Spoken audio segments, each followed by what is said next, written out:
Data protection and privacy teams are under more pressure than ever with new laws, AI oversight, data breaches, and the constant expectation to do more with fewer resources. That's why TrustArc built a modern privacy and data protection management platform powered by Arc Intelligence. It unifies your tools, automates the work that slows you down, and surfaces what matters most right when you need it. From guided quick actions to our intelligent assistant, Ask Arc, you get credible, contextual answers backed by expert research, not generic AI guesses. Finally, privacy that works the way privacy pros work. Learn how TrustArc helps teams move faster with confidence at trustarc.com/serious-privacy. That's trustarc.com/serious-privacy.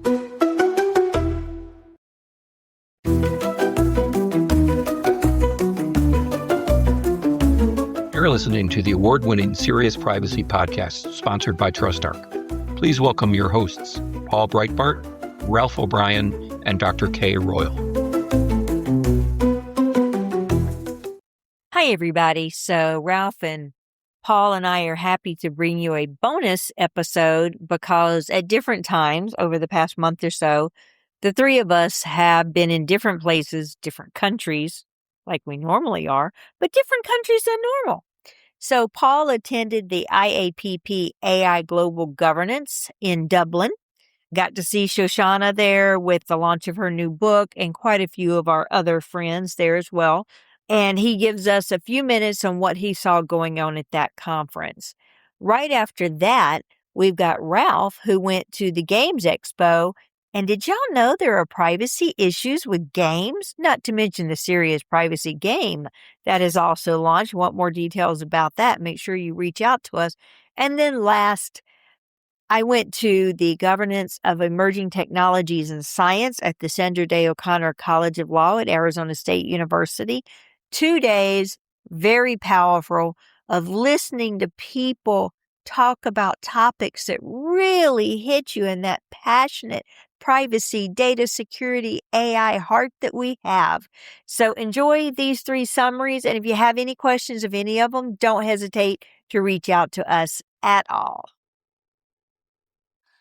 Hey, Ralph. Hey, Kay. And of course, dear listeners. This is Paul reporting from Dublin. I am at the IAPP AI Global Governance 2026 in Dublin, and I wanted to give you a report on the opening session of this morning. So the big theme was this. AI governance is not just about controlling technology. It is actually about building human capacity. It is about how we think, how we lead, how we protect people, how we make sure this next wave of digital transformation works for society and not just for systems. About time, I would say, that this is also finally recognized at conferences. So it wasn't just about compliance. It wasn't just about the next generations of laws. It was actually about what does this mean for us in practice. The first speaker, Michael McNamara, member of the European Parliament, he opened with a reminder that AI is never just a technical or economic question, but it is a question about what kind of society we want to build. I guess that's a helpful statement from a legislator. I guess that's their work, right? Because it also moves us away from the tired idea that regulation is somehow the enemy of innovation. In the European context, the challenge is much more interesting than just that. It is about whether we can create the conditions for innovation that people can actually trust. So McNamara reflected on the AI Act. He is the one of the shadow rapporteurs for the Digital AI Omnibus legislation. And of course, he stressed that the European AI Act is the world's first comprehensive horizontal framework for AI. But he also pointed out to all the ongoing discussions about Europe's competitiveness. Obviously, we hear all the time the complaint that Europe is falling behind on artificial intelligence because we have legislation in place, legislation that isn't fully enforced yet and is already being amended before it is fully enforced. But hey, Europe's competitiveness is a concern, that is without doubt. So his argument is that it is indeed not just about regulation. It's actually regulation is irrelevant. It is Europe's gap with the US and also with China is mainly about other issues. It's about investment, it's about infrastructure, It's energy, it's talent, but also the ability to move quickly without losing our values.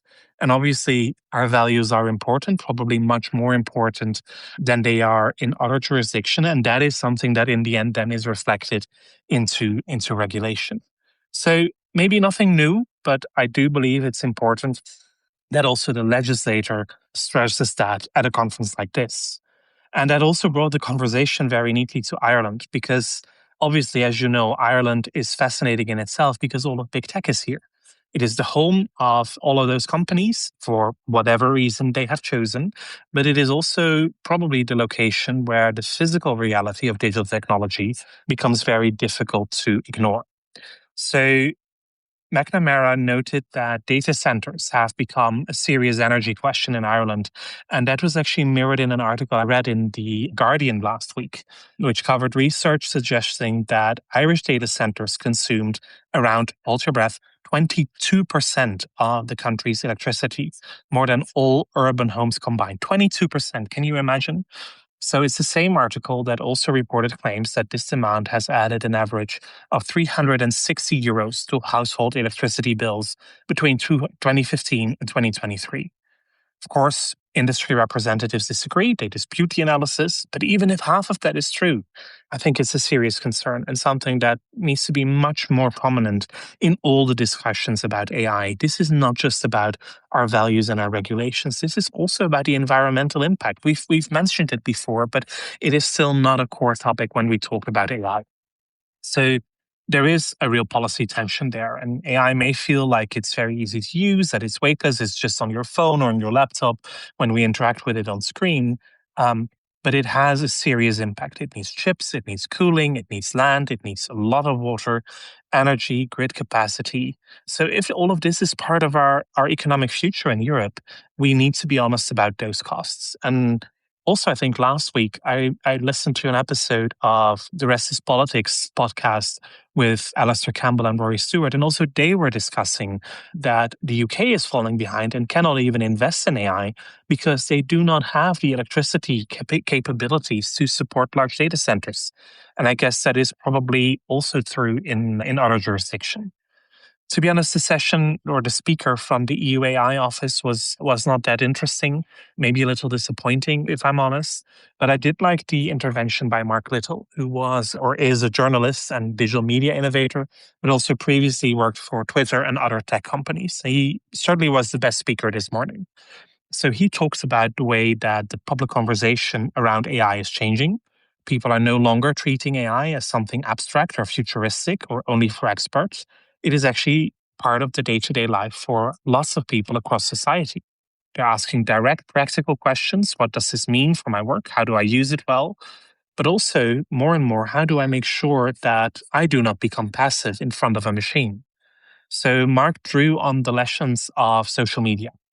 Many of us remembered the early optimism. This would make all our lives better. This would make the world better, a better place, because everything and everyone was interconnected. And this would also democratize communication. And of course, in some ways, social media did. But we also learned that technology is not good or bad by itself. It really depends on design, incentives, power, governance, but most importantly, human behavior. And that there are shitty humans around, I guess that's something also of all times. It's just also then very quickly becoming bigger and bigger. And that there are shitty humans about, I think that's self-evident.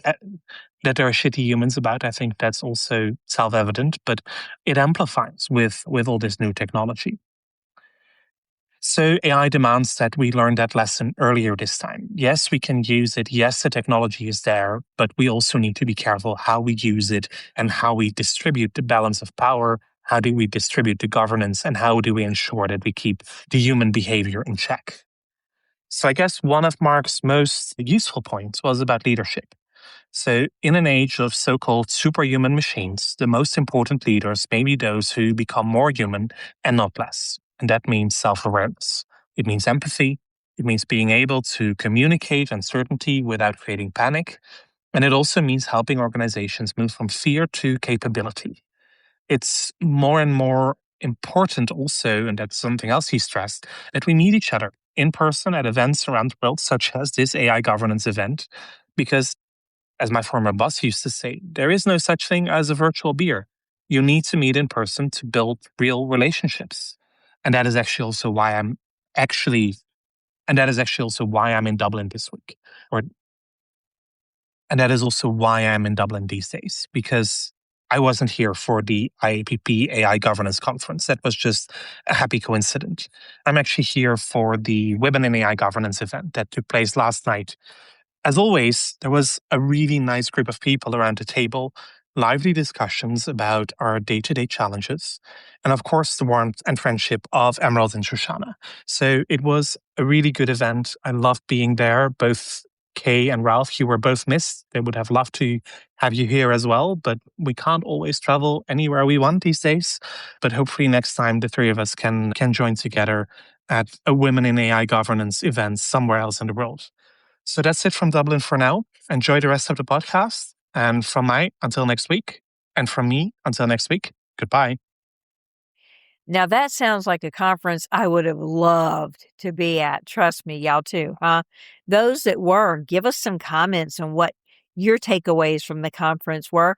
And now we're going to lead into Ralph, who is at the Games Expo. And you heard that rumor about there being some privacy in games, and maybe Serious Privacy created a game that you should ask us about. We may run a competition and give some to people. Who knows? Take it away, Ralph. Hello, it's Ralph O'Brien here, and it's always good to be able to do a little solo record for you, but by the time you listen to this, UK Games Expo will be long gone. Why am I talking about UK Games Expo, you might be asking? Because isn't this a data protection podcast? Well, I've just spent 3 days at a huge trade show in Birmingham. Board games, tabletop role-playing games, and I still won't get round it all. My kids are here doing the Warhammer Open tournament and Blood Bowl tournaments, including our wonderful audio editor, who's having a whale of a time. But I'm here for a different reason. And that is, and it's probably come as no surprise, you may have seen the hints on LinkedIn, I am looking at launching a serious privacy board game. Something a bit educational for professionals out there, but still fun for people to get round the table and learn all about data benefits without getting the harms. Now, this isn't so much as a hard announcement as a soft announcement, because I'm still looking for a publisher, or I might even go as far as kickstarting. Hence the reason I'm at Games Expo, looking around and speaking to various people at the trade show. Also, I'm really surprised about how much about data there is here. I've just been in a wonderful lecture with an IP lawyer called Anna Poulter-Jones, who talks about contracts, IP law, warranties, the use of data, trademarks, intellectual property during sort of games design, and spoke to some absolutely fascinating people about the process of being able to market and use data in a way to, essentially sell games. So what's really struck me about the expo is also the amount of no AI signs. And I think this is kind of incredible, really, because, this is a place that supports creativity. This is a place that supports people. And nearly every stand you go to, there's a sign saying, all of our illustrations are done by humans. All of our writing is done by humans. If you use AI, don't bother coming to talk to us. Funny enough, when I was talking about my board game, the first game, some of the publishers would ask me is, have you used AI?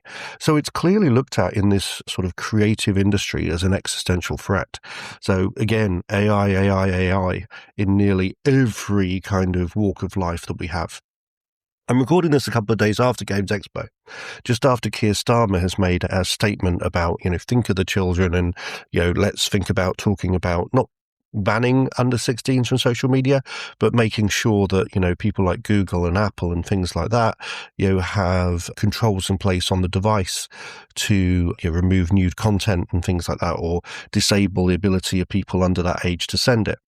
I think this is really interesting because it comes in the same time where the UN has released a report against social media bans, talking about how children need to engage in the modern society and education, training, and actually the real harms are in the sort of addictive design features, the deceptive design features of those platforms. So rather than saying ban them, make sure the platforms themselves are designed with safety in mind. Signal again, that I use for a lot for communications, has come out with a similar sort of statement, refuting, the idea of, this sort of protect the children dog whistle, and looking very much at the sort of the idea of, well, this will increase surveillance and cause, a few problems there as well. And I don't think I disagree. Anyway, back to the Games Expo. So kind of a soft announcement, just to kind of give you a little bit of an update as I look around this place full of people doing their best to sell really wonderful, creative things in a way that will help us. I've actually recently written an article for Privacy Laws and Business about gamification and how a sort of simulation and scenario can be a much better way to learn than, simple sort of knowledge patches and e-learning and, some of those sort of training that we hate.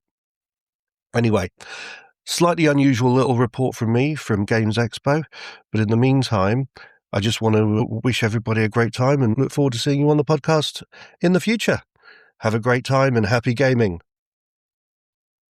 Now, I know that we've covered privacy in gaming and cyber in gaming several times, and you might be interested in the next episode we've got coming out, which is all about surveillance or social media and government control over access to social media by minors.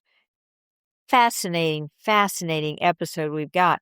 But Games Expo sounded phenomenal.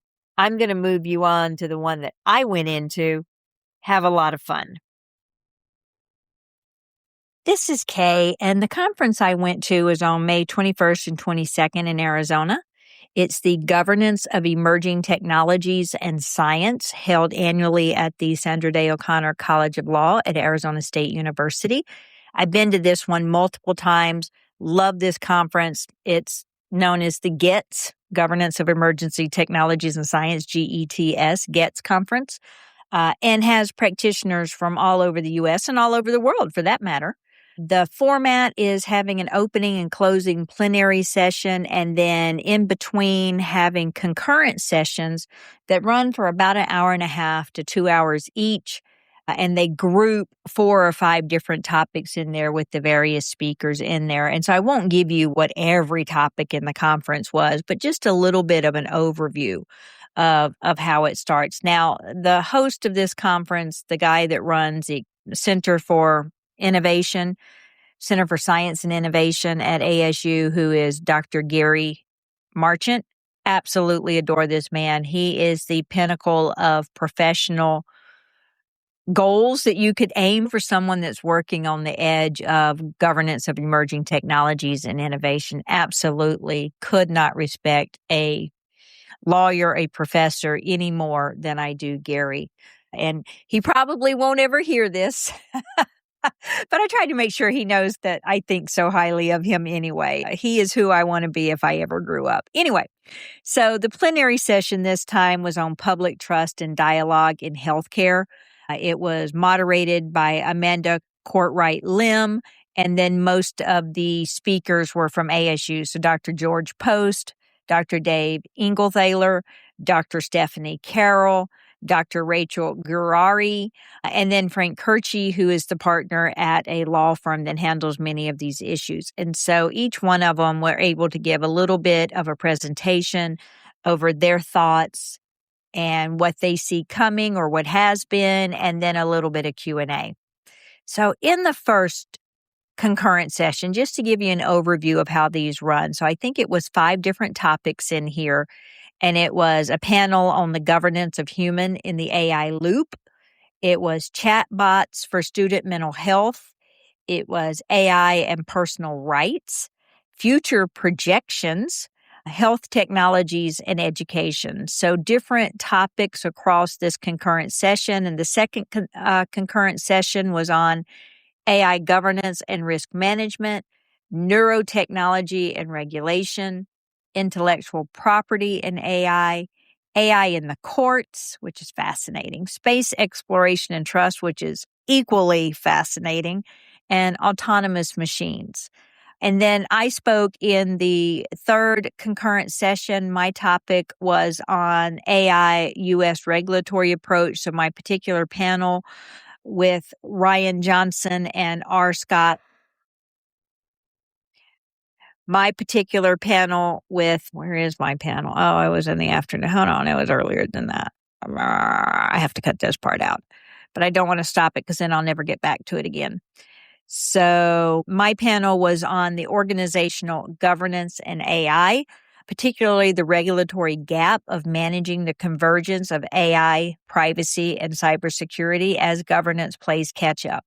My two co-panelists were Ryan Johnson, who's the Chief Privacy Officer at the Technology Law Group, and R. Scott Jones, who is the co-founder of the Generative Company. Had not met Scott before, absolutely enjoyed spending 2 days with him. Phenomenal professional. And Ryan and I have known each other for a long time. And this is one of those topics that there's not really an easy answer for, right? We all know that we're trying to govern these emerging technologies, AI, all of this stuff within an aging legal framework that we're trying to wrap old laws across new capabilities. And no matter how innovative the people writing the laws may have been 10 years ago, 20 years ago, there's no way they could have envisioned technology being where it is nowadays. Or if they did, you don't exactly hit the nail on the head, right? Something's just a little off of the wiretap laws, not exactly addressing chatbots, but somehow or another it's recording one party or all parties. And how do we wrap that into the wiretap laws, right? So pretty fascinating topic to us. Now, other sessions in there were global AI and digital systems, organizational governance of AI, which we were under, sustainability, the U.S. regulatory approach to AI, and medical technology. And cybersecurity in general. Now, y'all know me. I love cybersecurity, especially cyber law. So in there was cybersecurity in an age of quantum computing, from compliance theater to operational governance, rebuilding cybersecurity standards in a decentralized institution, cross-border data governance, and the end of passwords, which is fabulous, right? Let's all get rid of passwords. Y'all do know that the guy that came up with the standard, he and his working group that came up with the standard of changing your password every 90 days, and it has to be this many characters and special characters and upper and lower case. They had no clue. They just had to make something up out of the blue. He came out about, 6 or 7 years ago now. I'm going to say it was right around 2000, try to keep that time frame fixed, and apologize to the world as a whole because it's not really the effective way to do passwords. The most effective way that he said, and I've heard others say, is to pick 4 or 5 random words, have no relation to each other. That way people have a harder time breaking your password. Anyway, day 2 was a plenary session on who governs AI, power, policy, and global futures, which was absolutely fascinating as well. And then concurrent sessions on governing emerging space technologies, AI tort and liability, higher education in AI, which y'all know I did my PhD dissertation on privacy at U.S. universities, which a lot of people think only FERPA applies. No, universities are like any other business in the United States. Every privacy law could potentially apply to them if they meet the criteria, right? So there you go. Anyway, democracy and technology, AI and children and adolescents, which y'all know on the podcast has been one of the things that we're most interested in. And how do you protect our children, right? And how do you do it correctly? Blockchain and financial technology, and then the closing plenary on AI companions and intimate robots. So that is something a lot of us want to kind of turn our head and go, is that really a topic? Yes, it really is. The sex tools, let's just be blunt here, the sex tools running on AI to be able to, how often are they used? How effective are they? How personalized can they be? And now we're going to leave that alone and pretend that we're not talking about that anymore. It was absolutely wonderful. I had an opportunity to see Di Bowman, who is now the new dean of the Armitt School in Melbourne in Australia. Got to see her and her phenomenal shoes. Have to say, she and I bonded over the shoes before we bonded over anything else. Really good to see her again. And I've got to find a way to get to Australia, right? Even if I just visit for a couple of weeks. to go to her school, or if there's a possible way of me being able to do an exchange work program there for like a semester, that would be phenomenal. Anyway, that was my conference. Love it. If you're looking for any conferences to add to your schedule and you're looking for something new that has a variety of topics that you can find something in there you love, but yet it's small and it's intimate, where you really get to meet the attendees and the panelists and everybody is working in this field, then keep this one on your radar. It's actually pretty fantastic. Thank y'all. So that was it. That was the 3 conferences. Thank y'all for tuning in. We each respectively had a lot of fun where we were, and respectively, we also prefer to have been with our colleagues at the conferences they were at. But there are just so many nowadays. It's really hard to get to all of them, right? No matter how much you love them. So Paul would say it's bye for now. Ralph would say goodbye. And I'm going to say bye, y'all. Now that was Serious Privacy. Please subscribe on your favorite podcast app and leave us a review. You can find us on LinkedIn, Instagram, and Blue Sky as Serious Privacy. Feel free to drop us a question or a comment. We'd love to hear from you.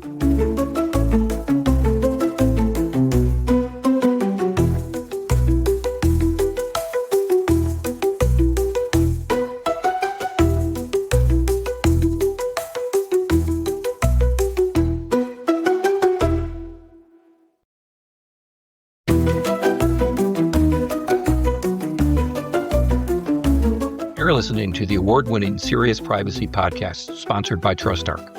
Please welcome your hosts, Paul Breitbart, Ralph O'Brien, and Dr. Kay Royal.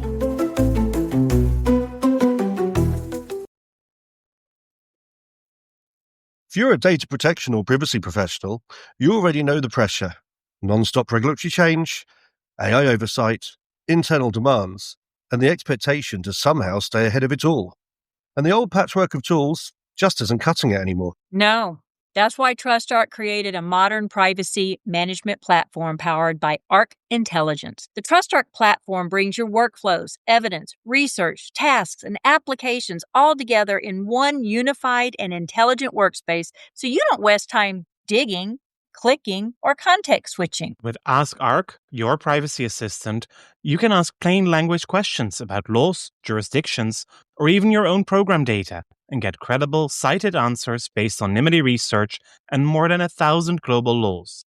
It's explainable, transparent, and purpose-built for data protection and privacy. So if you need to add a vendor, create a cookie banner, or start an assessment, quick actions take formally complex tasks, turn them into bite-sized guided workflows to save you time. It's a platform that thinks like you, works like you, and helps you move faster with confidence, whether you're a seasoned DPO or you're just getting started. See how modern privacy gets done. Explore Arc at trustarc.com/serious-privacy. That's trustarc.com/serious-privacy.